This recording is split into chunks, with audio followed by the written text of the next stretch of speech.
we turn our attention to what might be called the libertarian left, or more popularly, anarchism.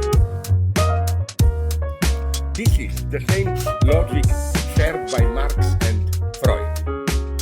Functioning libertarian socialist institutions, I think they are an interesting model that I think is highly relevant.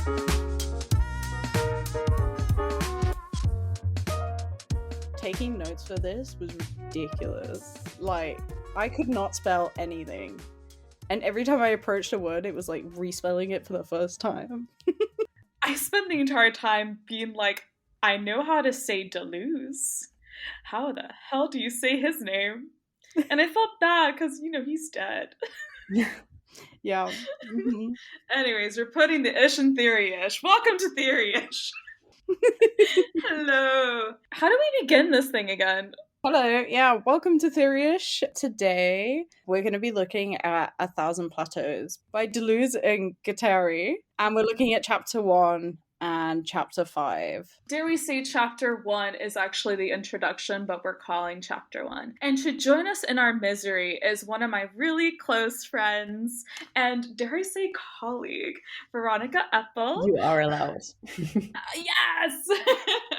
She is a PhD student in the history of art at Humboldt University in Germany, and also we did art history together, so we know how much we've suffered under theory. Veronika, welcome. Thank you. All right, so to start, why Deleuze and Guattari? Who are they? Let me tell you. Deleuze and Guattari are usually put together. They got together under the French School of Thought, so I believe they worked with Foucault at some point. And then Deleuze was either a year ahead or a professor of Guattari. And the text is really confusing as to how they got together. There's not a lot of detail, but something that has been stable in all of the texts that I've read on them has been that they got together because in 1968, France was undergoing very radical changes. There was an increase in protesting, there was changes to academia, and the two of them alongside Foucault and all of these other philosophers were really going forth and solidifying the French school of thought. And we were kind of talking about it, especially it's reflected on the text. Guattari and Deleuze, which sounds really wild to say, they're kind of like the young boys on the block. They're a little bit younger than everyone else. They have more radical ideas. They're going about philosophy in a very unprecedented, very uncouth, novel way. And it really is reflected in the text. A Thousand Plateaus is their second book, am I correct? It's at least the second part of Capitalism and Schizophrenia. And I believe their first one was Anti-Oedipus, in which this book is also a big in response to. My personal involvement with Deleuze and Guattari is through Anti-Oedipus. I used a little tiny bit of it in my master's thesis, but I didn't really comprehend what I was reading. So it's quite exciting to come back to them and just sort of finally be able to discuss what it is they do. So with that, I'm going to throw this over to Veronika. Why did you make us choose this? Because it's really hard to read Deleuze, and I want to reduce all of the obstacles, kind of, to make people talk about this and start discussing it, because it's not the easiest piece of theory, I would say, and it's not the easiest text to approach. So this is one part of it. And also, I just started looking into it, kind of, because I had the idea of including this into my PhD project, which is on GDR photography. And my main thesis is to basically challenge the interpretation of GDR photography that has been going on so far, of the categorization between official and non-official art and photography. And I feel like Deleuze and Guattari, they have a good approach towards making a blurry line between these categories and making a more open approach towards networks and categories. So I think that's kind of interesting. And yeah. And also, to those who don't know, when Veronika talks about GDR photography, she's talking about the German Democratic Republic. Yes. Am I correct? Yes, you are. Yeah, because For us, it's insider baseball. We're having a lot of geography people listening. So Interesting. they may know who the GDR is, but for some people may not know what you mean by GDR. So just laying it out there. But this is also where our works are very similar. We both work in that middle space between what is considered art, what is considered documentation, what constitute as image, and what constitutes as like journalism, even at some points. At least on mine, the photography can take part as, oh, this is just, something that they put in an album for memory, but then it becomes something else as like time passes by. And I can see why you chose this text. I'm still a little bit salty. And also, I think they're talking a lot about like the matter of representation and semiotics. So that's especially interesting for art historians and photography. And I think they didn't intend to like make this an art historical theory, but many art historians are using it, especially in this context and with like photography in a political regime that is very restrictive and that opens up these categories. And Hannah, what is your relationship with this text? Had you ever read any Deleuze? I have never read Deleuze. This was my very first time. But actually, you know what? After I got past the hard parts, it was actually a blast. It was a lot of fun. I really enjoyed the writing style, even if it's not a very friendly writing style. I put a note when I first started reading that says, this seems like the kind of work that rewards you for persevering. It's chipping away at your misunderstanding kind of slowly until it starts to make sense. At least that's how I found it. But I also wonder, like I was talking to a friend today, and a lot of queer theorists use Deleuze. And after reading it, it kind of makes sense to me, but I wonder if, because I have a kind of queer theory background, this mishmash and the kind of way of discussing almost makes sense to me now in a way I don't think it would have done. Yeah, we're going to go further into it, but in queer theory and in queer history and just anything queer, we use a lot of assemblage, in which this text is very heavy on. What exactly assemblage is in this text is everything, all at once. It's something that queer theory is still using to this day. So I think this is why Deleuze is so relevant. And we knew he was gonna come up. When we started this podcast, one of the first things I said was like, oh God, I hope we can wait on the Deleuze stuff. And then I'm like, oh, my dear friend, what do you want to read? And you're like, the one thing that you didn't want to read. Also Deleuze with a big question mark, because I wasn't sure myself. Do I really want to read it? And it's back to Hannah's point. It's one of those, you start reading it and you're like, oh God. And then at the end, you're like, I have overcome. I faced my fear. And I think partly is also, you can tell that they're having fun writing this. They are enjoying their theory and they're happy to go insane with it. Yeah, there's a really good quote from the first chapter, which comes towards the end of the chapter. But they say, quote, we are writing this book as a rhizome. Also, we'll get to the rhizome stuff and the plateau stuff. But they say, we are writing this book as a rhizome. It's composed of plateaus. We have given it circular form, but only for laughs. Each morning we would wake up and each of us would ask himself what plateau he was going to tackle, writing 5 lines here, 10 there. We had hallucinatory experiences. We watched lions leave one plateau and proceed to another like columns of tiny ants. End quote. So you can kind of see, like, they're just having fun with it. And they're also writing, 10 lines a day?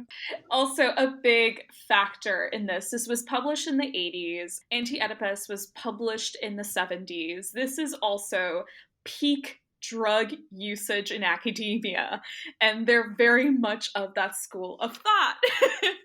They are known to be taking, CIA-provided LSD. And if you want to know more about that, there are plenty of other podcasts that can explain that to you. It is not a conspiracy if it's true. But it does change the way that they're approaching the subject and using hallucinogenics. This is the end of the hippie era and onto the true right-wing America as well. Like, this is like Reagan about to enter, Thatcher is already in the picture, the wall will be coming down in 10 years in Germany. This is also it's its own little plateau. It is about to change everything. So I think they are coming in at a point where I think they can sense like a shift in culture, but they're still very much part of that 70s wild age stuff. So it's a really interesting text to read. And I think with that, we should start the actual text. So I have a starting place for us, which doesn't actually come from the text, but kind of does. So before reading any of this, I read Brent Adkins' book that goes over A Thousand Plateaus. So it gives you an introduction to the book and then takes it chapter by chapter. And I'm going to attempt to explain discontinuity and continuity. And I'm just like pre-warning both you two and the audience that this is about to get a little bit hard. And I have a very tenuous grasp, but I'm going to attempt it because I think it's important. And it helped me understand the book as a whole. So Adkins describes Deleuze and Guattari as metaphysicians, which are basically experts in or students of a type of philosophy that deals with abstract concepts such as being and knowing. So firstly, all you've got to understand is that it's abstract, it's difficult, it's not dealing in the empirical here and now. It sort of is, but more abstract. And so before they kind of come along, there's a dominant trend in Western metaphysics that comes from something called discontinuity. And discontinuity can be seen in Plato. And this is where it gets kind of hard because discontinuity essentially is finding a difference between things. So let me describe it in this way. Beauty and beautiful things are different things. Good and particular goods are different things. So there's a discontinuity between things. And this deals with something called hylomorphism. Again, more terms, more confusion. But hylomorphism is essentially the metaphysical view that every natural body consists of two intrinsic principles, one potential, primary matter, and one actual, substantial form. And so an example that Adkins gives is, in Plato, the ability to recognize any sensible object as beautiful depends on its participation to some degree in the form of beauty.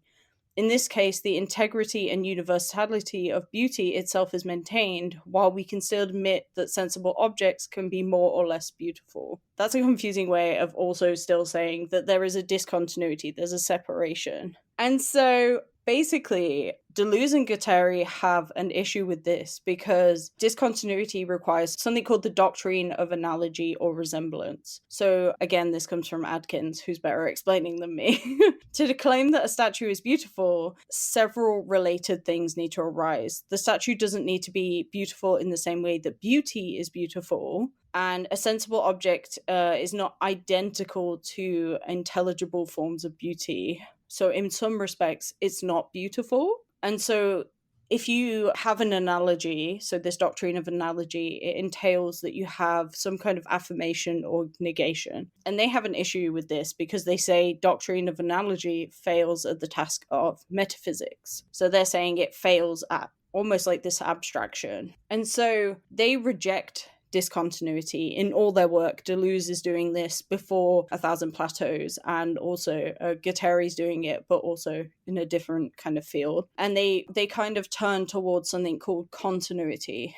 So the description that's given is the continuity of the sensible and the intelligible entails the univocity of being. Being is said to be everywhere in the same way. Being speaks with one voice. And so it rejects hylomorphism, which is that idea that things are separate, and instead replaces it with hylozoism, which is coined by somebody called Ralph Cudworth in 1678. But it's basically saying, quote, to describe matter as living is to impute it to the power of self-movement or self-organization, a position that can only be seen as inherently contradictory by those holding any kind of hylomorphism, which held that matter received its motive force from an external principle. Basically, all you need to know really is that Deleuze and Guattari like movement in an abstract way. They like things to be messy. They like not having really answers to questions. And so they don't want to claim that things are different from one another. We'll get to it in the rhizome bit, but if you see the rhizome through this idea of continuity, that's why they talk about all these connections, because it's all connected in their mind. Basically then, A Thousand Plateaus is an exploration of assemblages or plateaus, same thing, in which Deleuze and Guattari demonstrate how to create concepts in a way that doesn't presuppose a metaphysics of discontinuity. So this whole book is arguing for a metaphysics of continuity. And every chapter has kind of a date attached to it, apart from the rhizome chapter, and there's a reason for that I didn't get around to. But basically, they want to think about the plateaus as intensive processes. And intensivity, all you need to know is really that it's continuity itself. So again, it's that continuousness.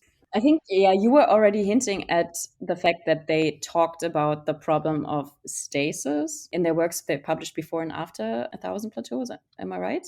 Or did you just base that on the works before A Thousand Plateaus?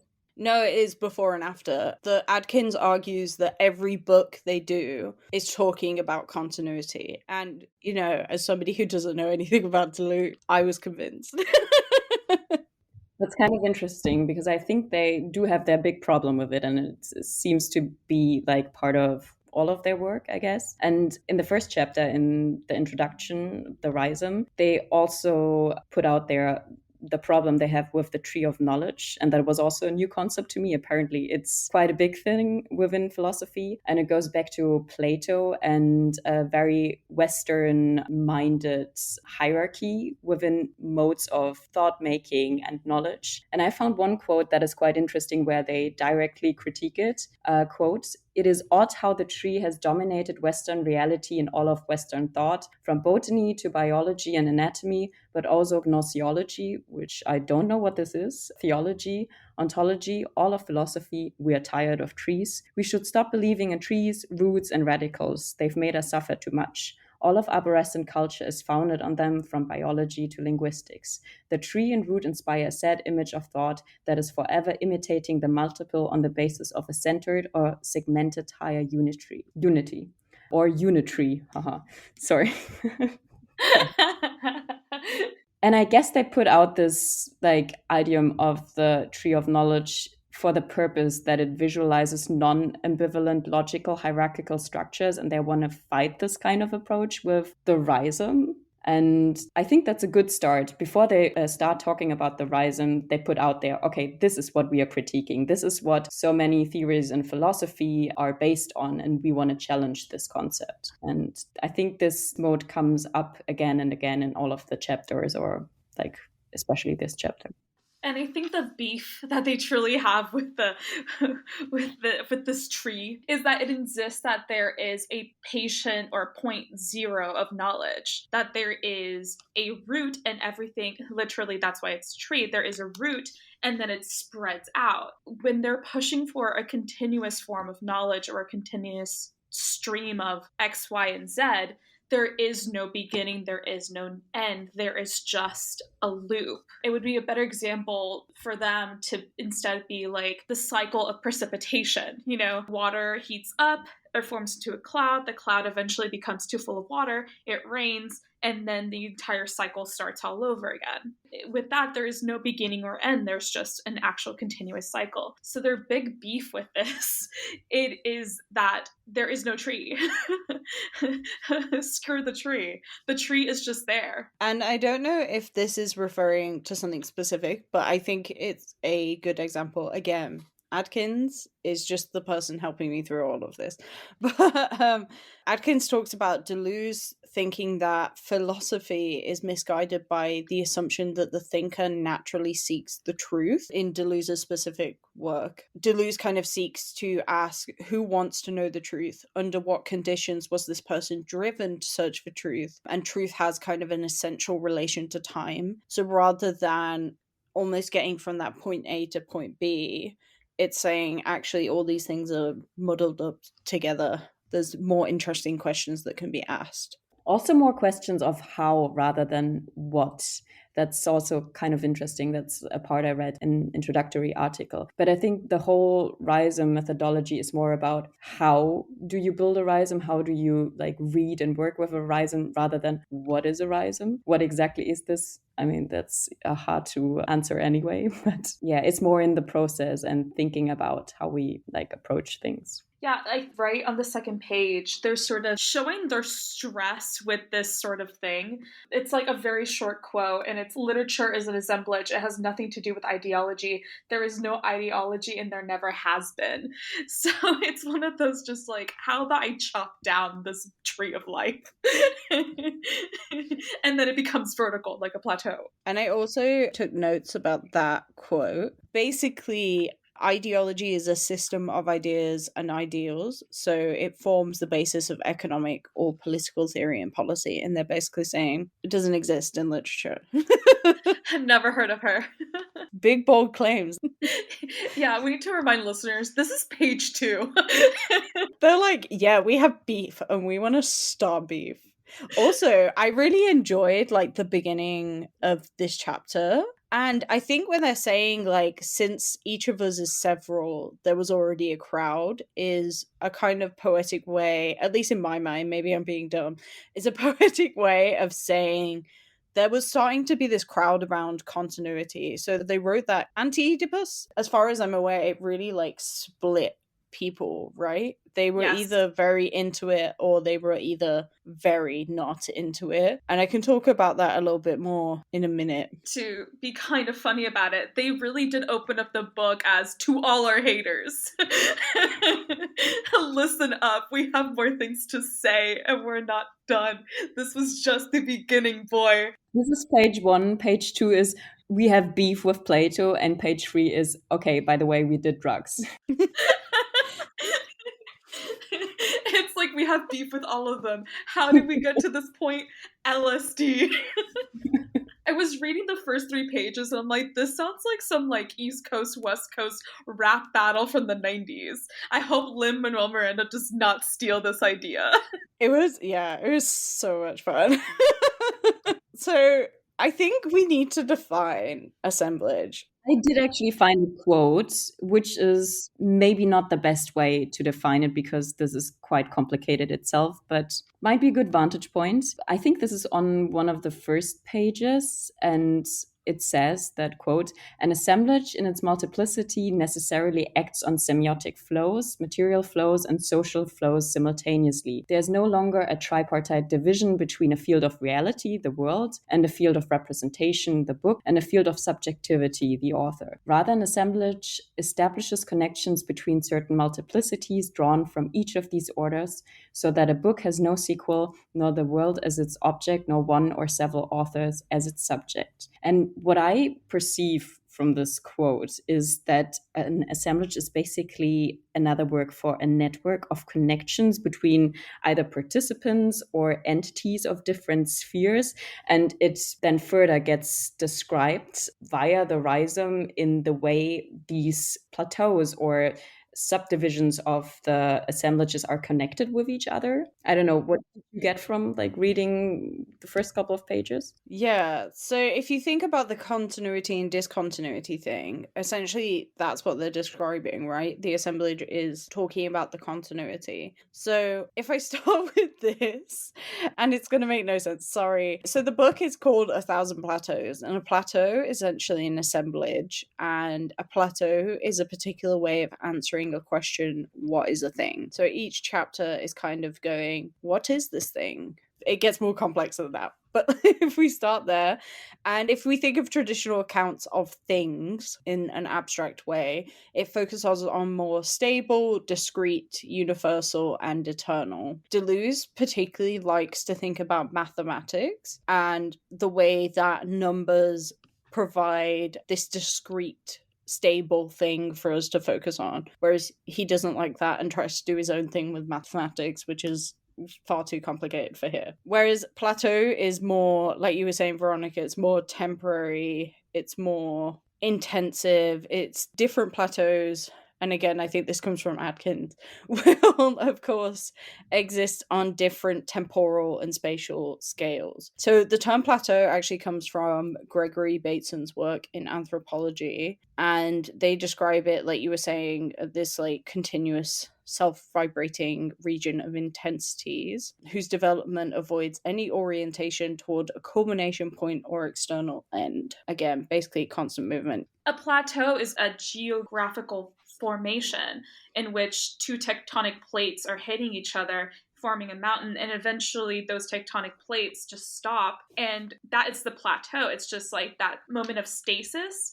before it either crumbles or goes and extends. So it's also the concept of potentiality of that single thing. So not only is it in flux, it's also what can it become. It goes into that continuity because at this point it is a plateau, but it's going to form into something else and then plateau again. So it just comes back to geology and like life.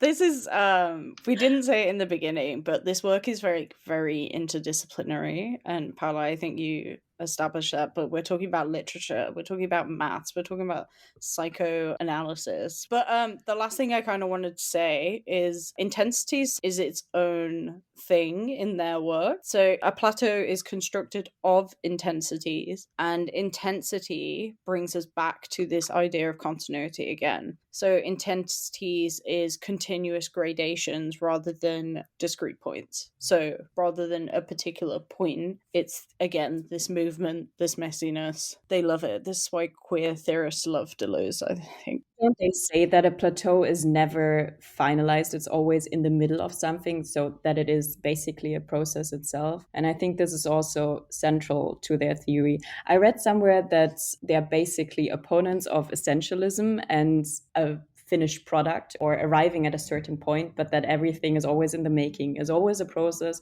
and that also like thought making is a process itself, that we will never achieve a final point. And that's kind of interesting that they already put this within the main terms of their theory. Yeah, and I don't know enough about post-structuralism to say whether Deleuze and Guattari can like fit into it exactly, but a lot of their terms seem to come from a post-structuralist point of view, at least as far as I was Googling. Well, also, they're post-structuralists. They don't want to be called post-structuralists. It's the same thing with Foucault. He was just like, I'm not a post-structuralist. He was like, ew, don't call me that. That's where the nerds live. You know how come? Like, or do they have generally problems with everything and everyone? They're contrarians. They were like, you don't know who I am. Like it's not a phase, mom, you know? Like you won't understand me anyway. Let's publish a book. Oh my god. If they were alive today, they would have an emo fringe and tell us that they're misunderstood. Like they wouldn't even be in academia. They'd be like, no, I'm too cool for academia. I'm just gonna write like random books from the fringe of society. You know, like Bjork's recent album, like Connect, do do do do do do. That would be them. They're just in the forest jamming to Bjork, being like everything is a plateau. Being like, it's harder to get LSD now. What the hell? We miss barbiturates. Anyways, this is my entire point to say that Deleuze and Guattari would love Bjork. They really would. Okay, with that said, deterritorialization. Can we just define that before the rhizome? This book is one of the books where they start to unpack this term a lot. So what I found on this, and this is my own words, so I'm not quite sure if I'm correct. I found on territorialization that it refers to how protected, disciplined, controlled, or held in place an assemblage or a structure or a plateau or a rhizome is. And then reterritorialization means in that context the enforcement of the discipline, while deterritorialization, on the other hand, is the opposite process where structures are less polished or held in place. I don't know if this is very helpful. I think they often talk about deterritorialization because this is part of the rhizomatic theory and the goal of it eventually, I guess. We're going back to the mess. They love the mess. I want to say throughout the book, they also make their own diagrams to attempt to explain exactly where their mess is like, but there's no start or finish to any of these diagrams. They have it labeled in numbers, once more referring back to like mathematical points. And then usually at the tail of their diagram, there is a continuous arrow, which in graphing terms, it goes towards infinity. So it's going into, once more, like not graphic, but graphing, where there is no point. It just goes into infinity. In calculus, you work between negative and positive infinities. So I think that that's what they're also going towards. When you look at it mathematically, you can have a point, but that point is part of an infinite number of numbers. That does not exist. That's why you have the infinity sign. There's no beginning or end. It's just infinity. And I think that's why they're relying on mathematics and why this is such a mess. Yeah, rhizome is like what this whole chapter is about. Well, dare I say this chapter introduces the rhizome, and then the entire book is a rhizome, as they have said. Exactly. Like, yeah, it's on the rhizome, but it's also a rhizome itself. Very Deleuzian. But first of all, I was wondering why they called it the rhizome, because if you haven't read it yet, it's just a bit weird of a term, like for a philosophical or post-structuralist theory. And then when you start reading it, you come to the tree of knowledge, and then you see, okay, they make some tree references here or some root references. So it makes sense to call it rhizome. But a rhizome is basically another form of root, and botanically seen a root that is more flatly hierarchized than a typical root or radical, and it can expand via multiple points. So that's basically the biggest difference I see here. Also, I didn't really get yet how a rhizome grows exactly, but I think you can cut it at some point and then it can expand. So it's not really predictable in which direction it grows and what is the center of a rhizome. So it's kind of the opposite of like a tree-like structure. And I guess that's what they are interested in, or they simply love potatoes. Yeah, I don't know. So biologically speaking, when you take a cutting of a plant, it's to create an identical plant, but obviously no two plants are identical in how they grow because of its shape and environment and all those things. So it's like taking a sampling. You take a part and then you make another one. So the choice of words is very purposeful. Another definition I had, so I looked up the biological one, and it's useful to think about the biological one because they basically using it in the same way in philosophy. So the definition I saw said it was a concept in post-structuralism, which I don't know what Deleuze and Guattari would think about that, but it describes a non-linear network that connects any point to any other point, which sounds simpler than they make it. That's true. And also maybe interesting to add is that the rhizome describes something that is also in the making, a process. It's not a finished root system, but it's always non-predictable in which direction it grows and how big it can get, how it expands, basically. So on page 11, there's a quote where they say, "Right, form a rhizome, increase your territory by deterritorialization, extend the line of flight to the point where it becomes an abstract machine covering the entire plane of consistency," which I took that to mean basically go out there and spread the word of continuity. I highlighted it as well. Great minds. Yeah, they're basically like, spread the ideas, bestie. Because they also say on page 12, the rhizome is altogether different. A map, not a tracing. Make a map, not a tracing. So they basically say that a tracing is a bad thing because it's essentially reproducing something that is reproducing itself. So they say it injects redundancies and propagates them. Whereas if you make a map, you're making something new, essentially. It's kind of like don't represent anything, create something new, right?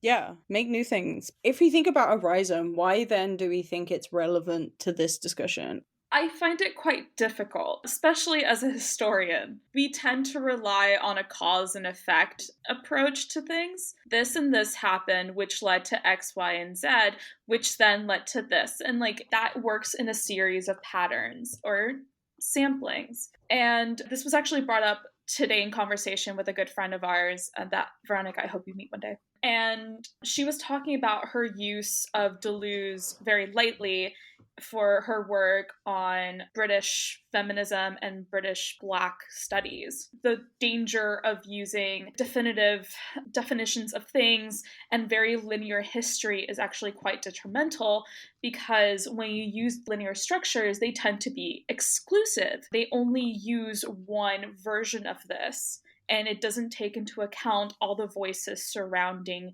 that one particular line. And I think that's where Deleuze actually comes in quite handy. Deleuze is like, actually, no, there is no cause and there's no effect. There is just a continuous stream of what is happening in that moment in time. When you look at it that way, it opens up research and it opens up different interpretations of the same event. And while there's no one definition, it provides a bigger picture of what that event could have looked like or could have felt like. What do you guys think of that?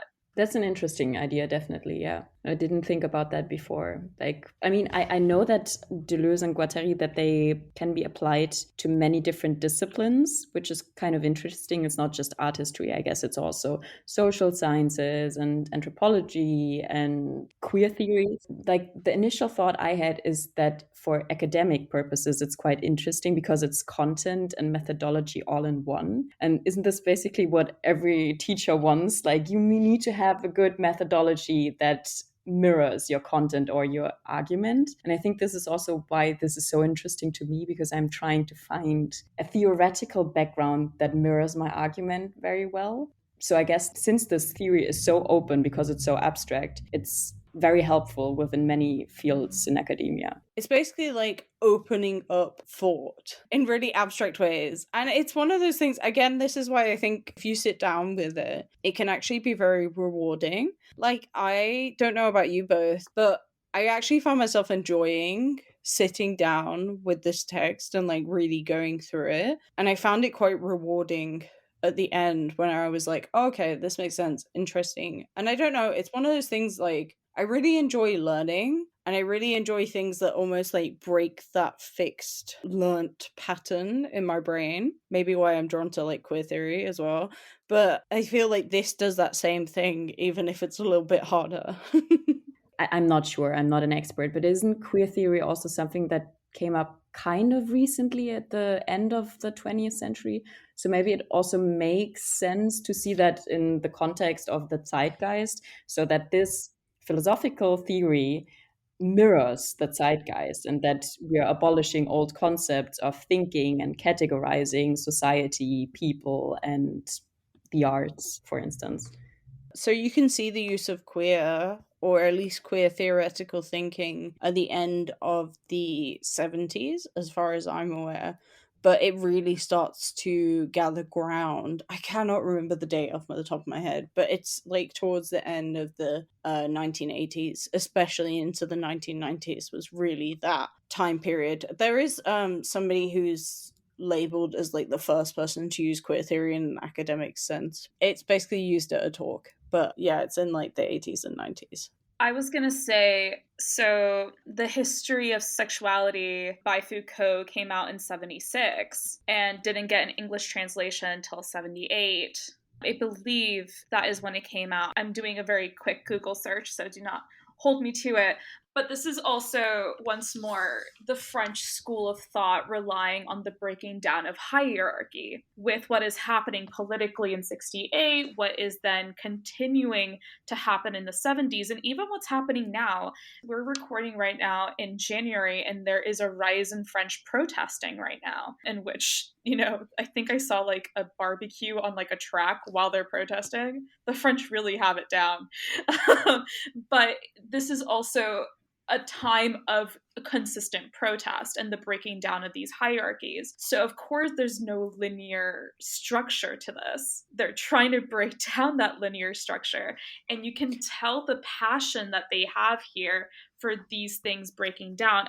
One of the quotes, which I'm gonna find, is this capital S states pretension to be the world order and to be root man, the war machine's relation to an outside is not another model. It is an assemblage that makes thought itself nomadic. And the book, a working part in every mobile machine, a stem for the rhizome. I've got a really good quote from Adkins about this idea of breaking the world down, where Adkins says, quote, "We're so used to thinking in terms of good sense and common sense that when these are replaced by stabilities that are the product of a process rather than the ground of that process, the resulting claims can be difficult to integrate. Deleuze and Guattari destroy the world in order to rebuild it. The difficulty is that what they have rebuilt is so at odds with our traditional way of thinking about the world that we're not entirely sure whether the world is ours or some alien vista." End quote. And I think that's just, what you were saying. It's breaking down in order to rebuild. Yeah, but it's also rebuilding without a foundation. Because if you're rebuilding without a start, that means you're building without an end. And how do you start something without an end? And how do you end something without a start? But I think they also see fallacies of their own theories, which is kind of interesting. I really like that about the text, that they're, first of all, kind of ironic about their own approaches. They're witty and they don't take themselves too seriously, I feel like. And at the end of the first chapter, they have a couple of critiques and fallacies on their own theory. For instance, that it's not easily applied to natural sciences, since natural sciences definitely follow this very linear movement of logic, more like in terms of the tree of knowledge, I guess. And that's kind of interesting, I think, because I don't see that quite often, that you put your own critique within your own text. I guess it's a good place to think about their relationship to psychoanalysis, because they do bring this up quite a lot. They have beef. Before this book, they write two books. They write Anti-Oedipus in 1972 and they write Kafka in 1975. And Deleuze is known for his work in the history of philosophy. Oh my god. He's known for his work in the history of philosophy. And Guattari is also well known, but for practicing psychoanalysis at the Laborde Clinic. And he was deemed as Jacques Lacan's heir apparent. So he was kind of being trained to be Lacanian. And then and then they write Anti-Oedipus. So in 1969, Guattari writes a paper called Machine and Structure, and talks about something called the machinic unconscious, which is unconscious affects all kinds of perceptions and actions affecting the possible itself and all forms of communication. So thinking about the unconscious, basically. And then they work on Anti-Oedipus, and Adkins says, quote, "The result detonated on the French intellectual scene with the force of a bomb. It rearranged the landscape and forced one to choose sides." End quote. So psychoanalysis, particularly Lacanians, were heavily annoyed by this, especially, I guess, because Guattari was being trained to be Lacan's bestie person. Even today, the French school has a lot of issues balancing. I'm talking the French school as in the entire country of France. So France has a problem with psychoanalysis still. And I'm going to be referring specifically to Paul Brecaido's really controversial 2019 speech that got turned into the book called Can the Monster Speak?, in which Brecaido, who is a trans man, was sort of regurgitating back a lot of these issues with psychoanalysis and their reliance on, Lacanian and Freudian thought around penis envy and just going back into binaries. And Brecaido actually could never finish their speech because they got jeered off the stage. And this was 2019. So Guattari and Deleuze popping up in the 70s were like, we got things to say. This close to Lacan is a baller move. So I was just wanted to drive in the force that how insanely strong this philosophical thought is and why their work was so controversial. Like you were saying, Deleuze and Guattari also have a problem in their book saying about the Oedipal drama. And they say that every component of psychic and social life is refracted through the Oedipal triangle of mummy, daddy, me. So they were like, yeah, no thanks. And they basically say that because of this mummy, daddy, me thing, there's a single meaning applied monotonously to all patients by psychoanalysis. And so they propose something called schizoanalysis, which sees the unconscious as a series of machinic connections, disjunctions, and conjunctions. And this is kind of key. It doesn't represent anything. It means nothing. That's drama to say that. They were like, everything you're saying means nothing. And so Adkins kind of says, not only is a Freudian thesis that society is the unconscious writ large undercut, they also undercut Marxist theory that says the unconscious is simply a reflection of material and economic conditions. They're basically like, none of it means anything. And if you're thinking about the continuity thing again, they say that the questions of schizoanalysis are questions that can be asked of any entity regardless of its scale or scope, are what kind of connections constitute this entity and what further connections are made possible and impossible by this set of connections. So if you ever read this book, they also still continue this drama with psychoanalysis throughout the book.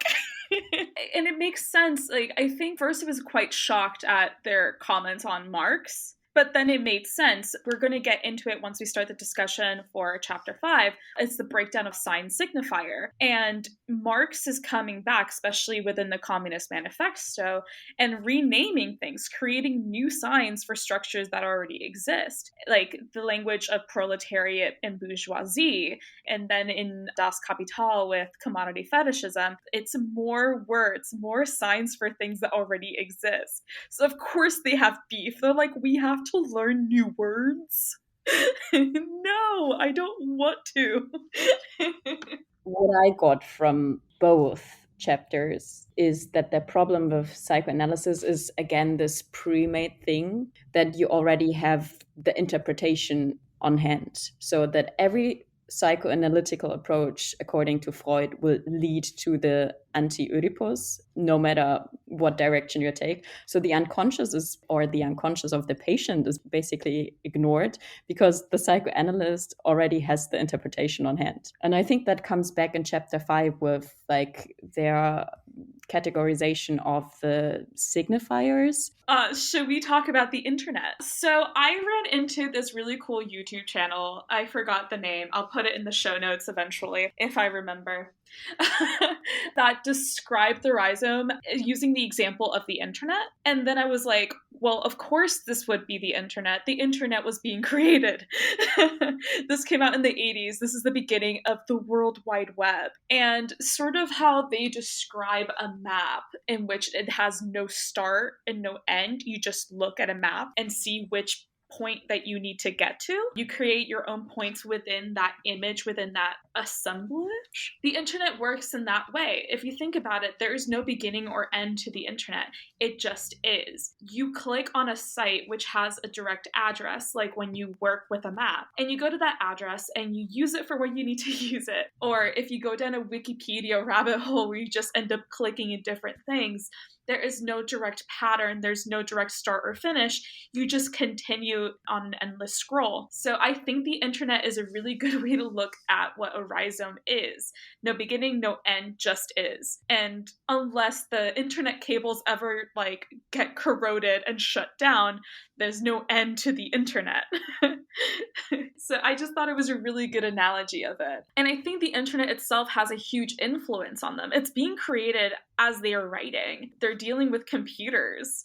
It's the beginning of a new form of communication, which I think goes back to sign signifier and their beef with linguistics. Because with the creation of the internet, there's the creation of coding, there's the creation of computer languages, the structure to create images within this digital space, and a new form of communication in which at that time you're reading and comprehending. Even us right now, we are seeing each other through this medium, but how did we start? We entered a thing that already existed and created a space for ourselves in which we can communicate. And then once this ends, we log out. But the website still exists beyond this point, even if we don't see it. So it's still in a continuous loop. We just selected a small part of it, which once more, I wish we could go into like mathematics, because that is a very mathematical way of approaching communication.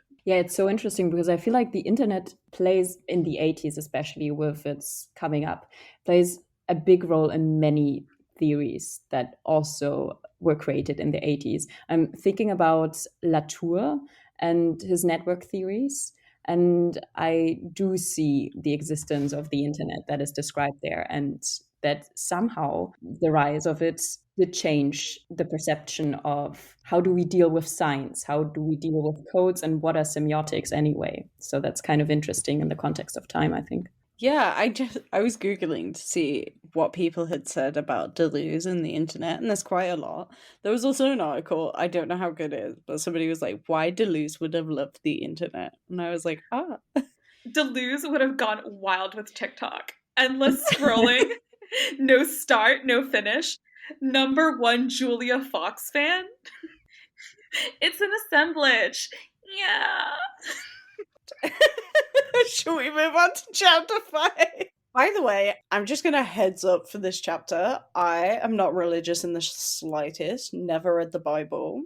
All this God stuff kind of went over my head. Same here. And I was forced to go to Catholic school. So religious trauma really is coming back again. Well, I hope you guys are ready, because guess what religious iconography also involves? Math! It is discussed in here, but like subliminally, that numbers do actually work with it. So in Christianity, specifically old-timey Catholic before Martin Luther had beef with the Vatican times, numbers were used to represent signs of God. So the Trinity, 3, the Father, Son, the Holy Spirit, things in sevens to represent Genesis and the days it took to build the world. In Revelations, there's a lot of numbers. Revelations is based on what was happening in Rome at the time. So that's why there's schools of thought around Christianity that there actually is no end of the world. It already happened, and what we're living in is the end of the world. But that goes into wild Christian stuff. But there is also numbers, like it's where 666 comes from. So there is mathematics and numerology in religion. And with that, we start chapter 5. So if we start chapter 5, before we get into the God stuff a bit more, let's think about signifier and signified. And you sent me a really good YouTube video, but I don't know if you want to discuss it because you'll know it more than me. So sign signifier is based on the 1916 Ferdinand Saussure work on the course in general linguistics. And basically all of structuralism and post-structuralism is based around this man.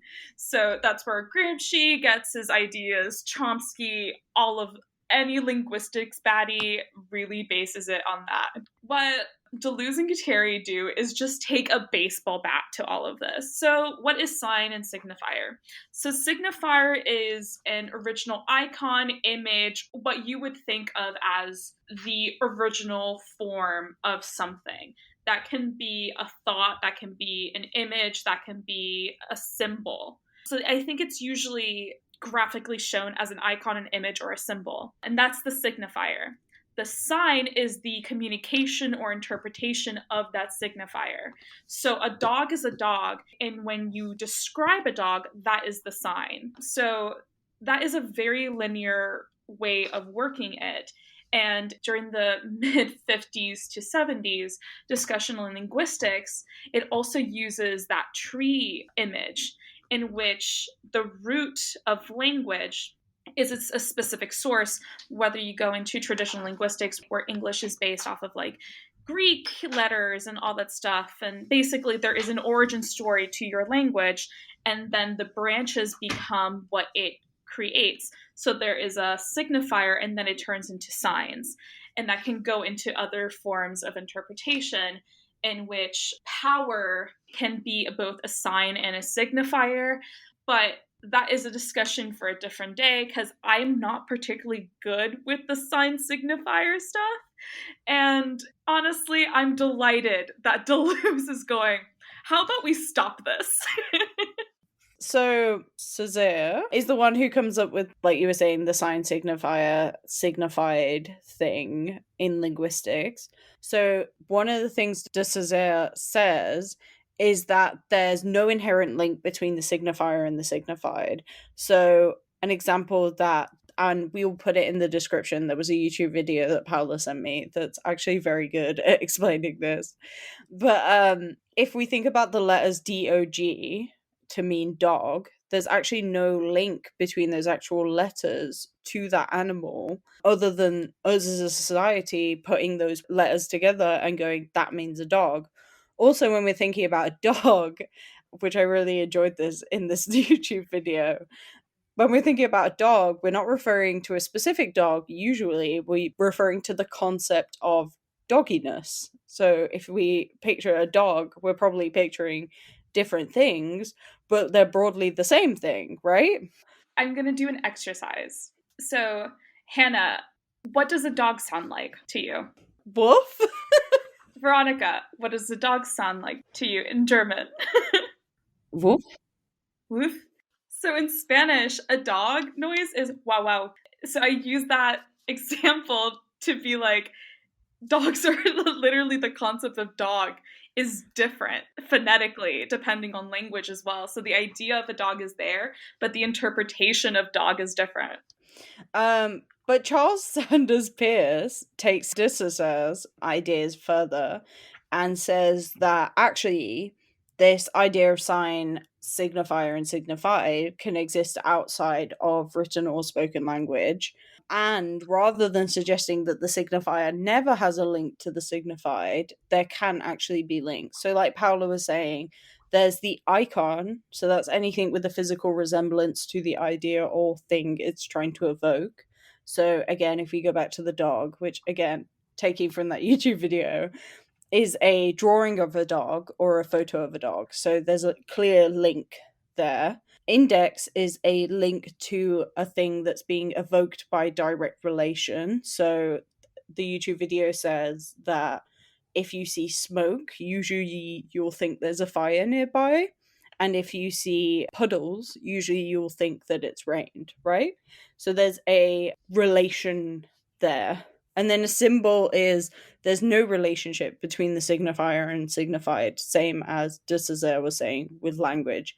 Also, apparently traffic lights are an often cited example of this. So the red, orange, green, if you take that out of context, it really means nothing. But we've decided as a society that red means stop. I don't know what orange means because I don't drive. And green means go. Yeah, so we're recording again. I really went for a little break. We've come to the conclusion that, so we all picked the chapters, right? So we decided which chapters to cover. And we covered the first one because it covers rhizomes. And then we were like, this one sounds interesting.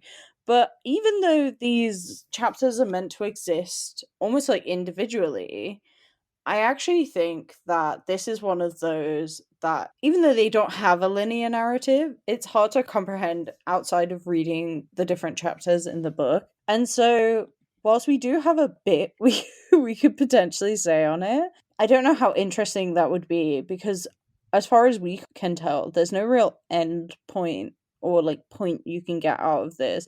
There's stuff about God and the sign signifier signified.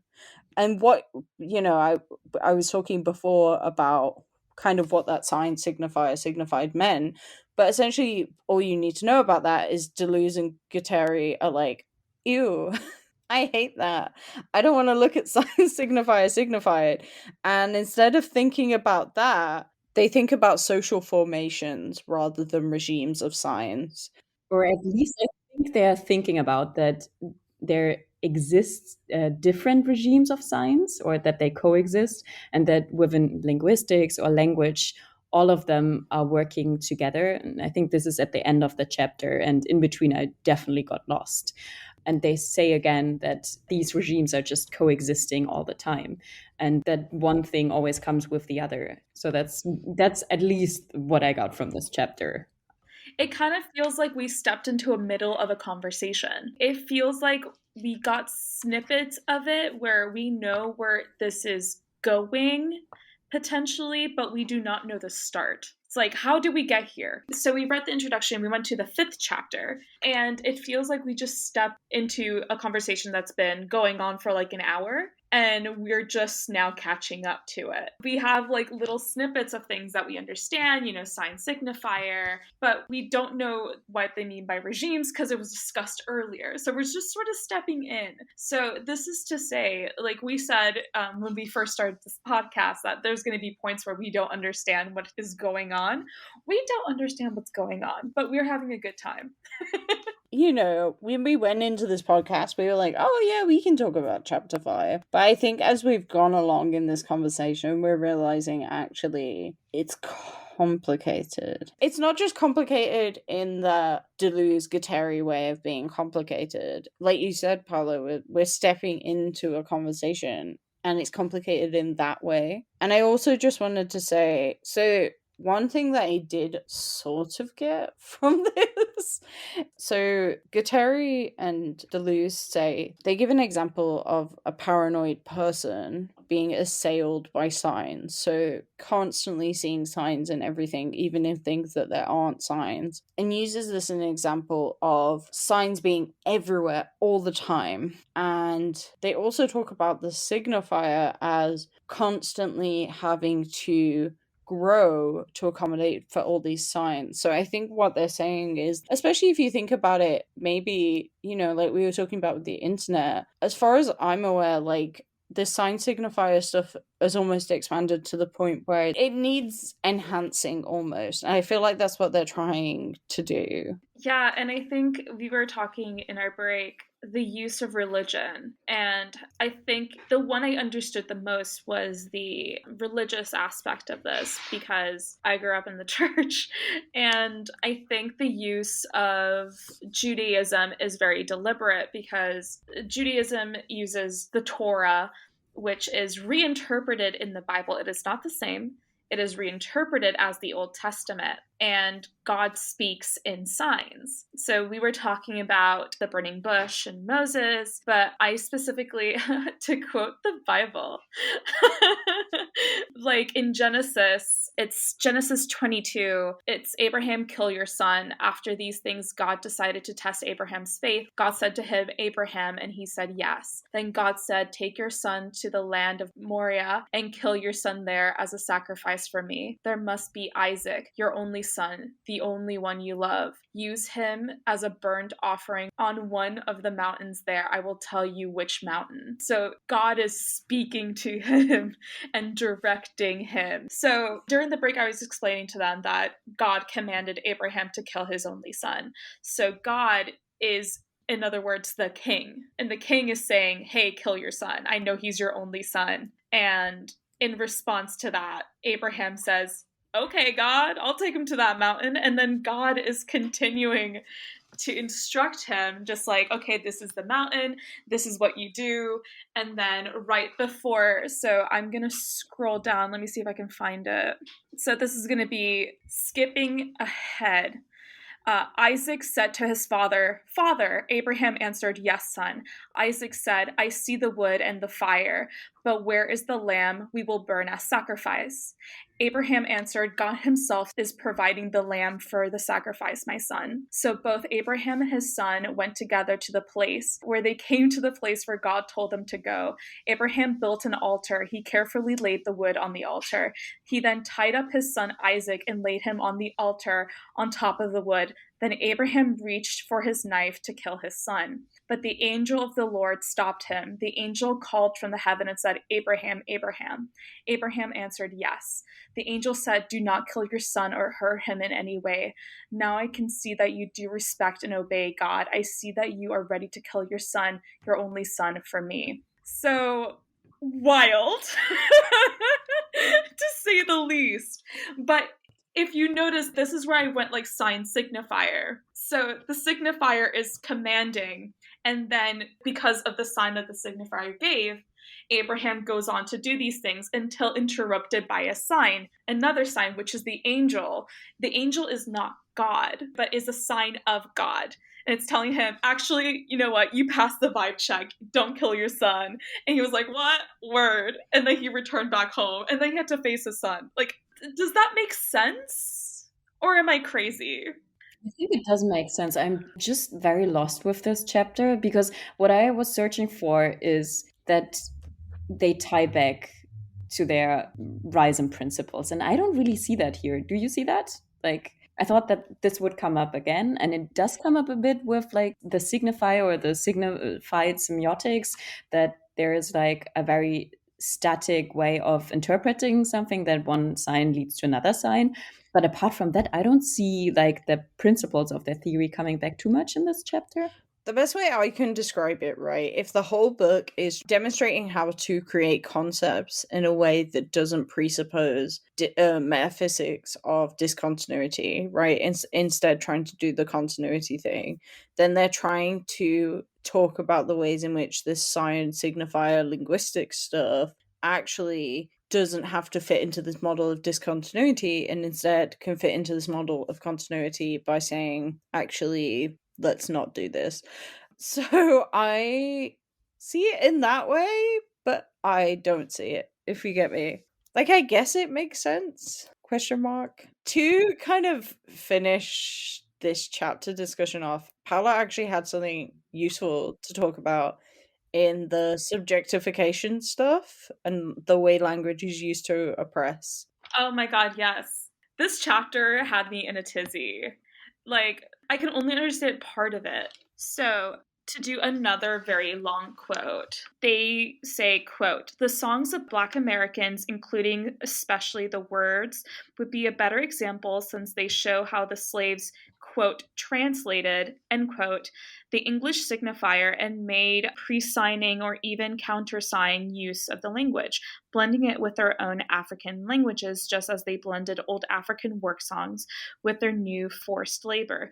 These songs also show how the Christianization and the abolition of slavery, the slaves underwent a proceeding of subjectification or even individuation that transformed their music, while the music simultaneously transformed the proceeding by analogy, and also how the unique problems of faciality were posed when whites and black-faced appropriated the words and songs, and blacks responded by darkening their faces another hue, taking back their dances and songs, and even transforming and translating those of the white." That is a very convoluted way of saying many, many different things.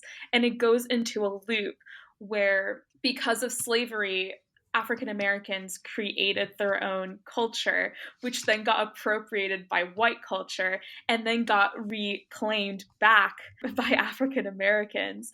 And it goes into like a continuous circle. And I think the usage of music is particularly interesting, because if we think about like rap music started in the late 70s, early 80s, and then it became even bigger in the mid 80s. It became officially its own scene in the 90s. And then you get the emergence of white rappers. And then it kind of dissipates for a little bit, becomes hip hop, and then it reemerges back again. And it's reclaimed as African American. So I think the usage of music and rhythm and all these things, and also going back to faces, I don't know how to interpret that part. And I think it's, this is from like the late 70s, early 80s. So obviously some of the language is a little bit dicey. But yeah, if you want to head on in, Veronika. No, I just want to continue on the matter of music, because I realized that they are talking about music quite often in this context. And I just had the idea that they're kind of opening up the subject of linguistics towards more modes of expression, and with that including also music as a mode of expression, maybe. Yeah. 100%. Music has lyrics. Music has notes that you follow. It has, sheet music, and that is another form of language. And music has a beat, and you have a sign to start singing within the music to help you start. No, I think it's once more they're going into an interdisciplinary approach to even the rhizome here, where yes, they're talking about aloof, but yeah, you're 100% correct. So they're critiquing. What are they critiquing exactly? Let me. So they're saying something interesting, but what exactly are they trying to get at?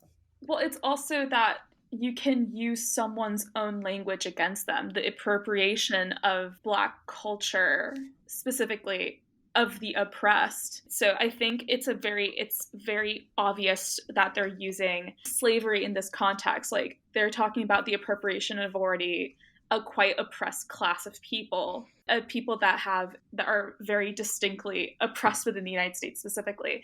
And then in appropriating their own work, it's used to oppress them even further, which is taking their culture away from them. And one of the only modes of expression they have in that context. Is this why, again, they're talking more about speaking about social formations other than the regime of science then? I believe so, yes. And I think this is where it's really complicated in this chapter, where I feel like it should have a little bit more explained. And it's really frustrating because this is right near the end of the chapter. It's a really great point that I wish they could have expanded upon, because even in the same paragraph, they talk about how Christianity underwent strange creative translations in its transmission to the barbarian or even savage peoples. So it's even the reinforcement of like this beginning, literally me quoting from Genesis, the beginning of life itself, and having that enforced upon peoples, and that linearity being a suppressive force. In that way, its sign signifier is used to justify very dark periods of our history, where if you use a rhizome approach, there is no beginning, there is no end, there just is a middle. That's a good summary. I think you actually got chapter 5. Congratulations. You're I don't think I did. I don't think I did. I literally understood a paragraph and I was like, I'm going to make this my entire personality. That's good enough. So, if we want to summarize our thoughts then and think about how did we feel about the text before and after discussion, and would we read their work again? Would we delve back into this book or potentially other books? Veronika, if I start with you. I think it does make sense to read the whole book, as we could find out just now, because all of the plateaus seem to be interconnected. And that's also part of the rhizome, that everything is kind of connected and in the process. So I think it would make sense, at least for myself, to read a bit further into the other chapters.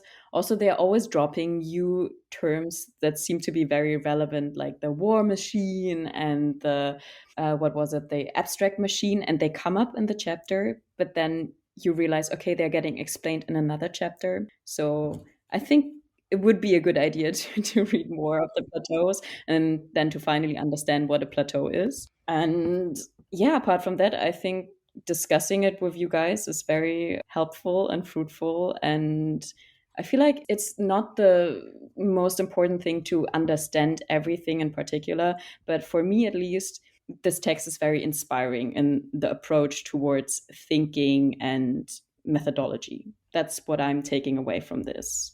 And I like the general, very anti-capitalist thinking that is behind that. So yes, it gets a go from me. When you said, oh, I want to do Deleuze, I was like, I hate you. I love you to pieces. And also, Paola, I hate myself for that, because now I realize it's so hard. But also, this is the point of the podcast. We sit down with this damn thing and we break it down as well as our little brains can do. And I think it was a really good time. Reading it by myself, I don't think I would have had such a good time interpreting it. I did not have a good time trying to read Anti-Oedipus. I also did read that during the pandemic, so not the greatest state of mind. So it was actually quite nice to come back to this and be like, wow, this isn't hell. This is actually quite fun. And I think discussing it out loud really did help sort of surmise our thoughts and cement what it was trying to say. So I think I do want to finish this book when I have time, so let's see. But I think it's something that I'm going to be having in the back of my mind as I write my PhD, because I'm trying to destructuralize interpretations of photography, as you are as well. So I think we can't avoid Deleuze and Guattari. I think they're just here to stay, and now that I've read it, it's going to be haunting me. Yeah, I think I really did enjoy it. I still enjoyed it, even if I'm a little bit confused towards the end. I think it's also one of those things, I think maybe different from you, Veronika. I don't need to use this in my work. It might become like influential in the back of my mind. Do you know when you read these things and you're like, wow, that was such a good idea. And then you're like, whoa, how's it made its way in here? But I think this is the kind of theory that is maybe not for beginners because it relies on like some of this former knowledge. But I do think it's very rewarding. And I think it's the kind of theory that probably best suits a no pressure environment. Like, I wonder how difficult it would be if I was trying to read this for a course. Like, I wonder how hard I would find it. Whereas reading it for this podcast, you know, I was able to have a bit more fun with it. And even like not necessarily having to come away with like a solid understanding of it. I just think that allowed me to enjoy it potentially far more than if I needed to be like, yes, I need to know exactly what they're saying. And I think that relaxed take also helps you like understand it a bit more. It's almost like a relaxed take on their own work. Like you were saying, Veronika, that they don't take their work 100%, 1,000 million% seriously. They're having fun with it. So you almost have to have fun with it alongside them. So yeah, those are my kind of thoughts on it. Do we want to go over the fan fiction now? So there is one called A Person, a Book, a Rhizome by, the person's name is A Rhizome. And it is creating an assemblage of an assemblage. So they took a part of another book and mixed it with Capitalism and Schizophrenia, and then they made their own little rhyme zone, connecting all the things. It was actually really cool. So for once, I'll actually read a selection of it. It says, a person is an assemblage of this kind, and such is unattributable. It is multiplicity, but we do not know yet what the multiple entails when it's no longer attributed. Fan fiction! You know what the other book is they're using, or? No citations, because it is what? Fan fiction. Exactly. And then on a less publishable note, I have not read this one yet. I fell asleep last night before I got to read it. It's called Gulfport, a British petroleum fanfic.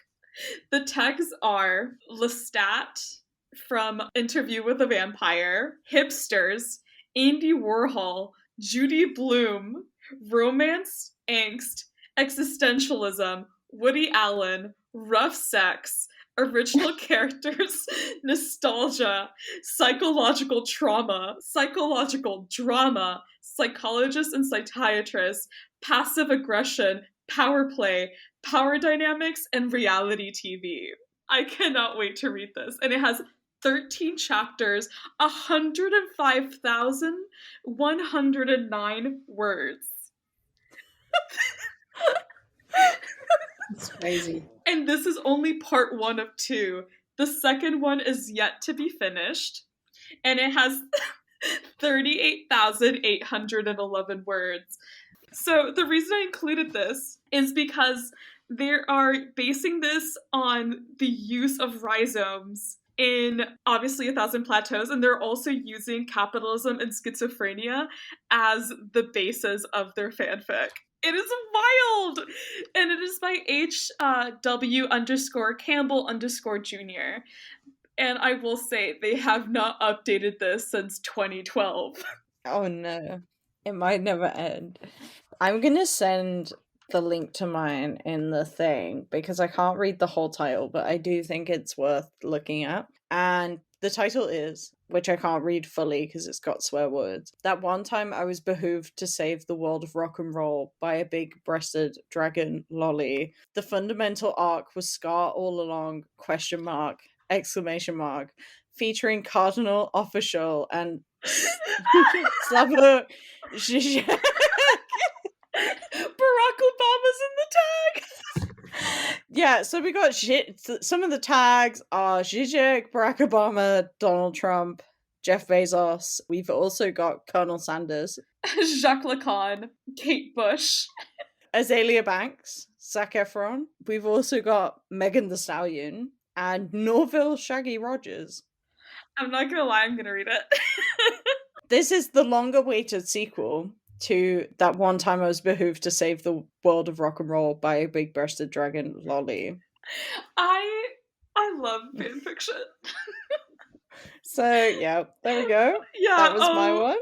Oh my god. Veronika, did you manage to find I one? didn't find anything, no, but I know you two are specialists, especially Paola. So I relied on your talents. I feel like I stepped up to the mark. Veronika, do you want to, before we go, because we've been here for many hours, do you want to shout out any work or socials that the audience should know about to follow you?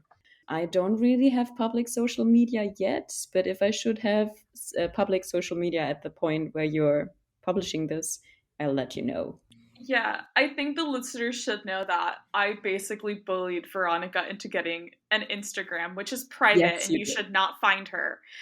But I bullied you into one and you barely use it, so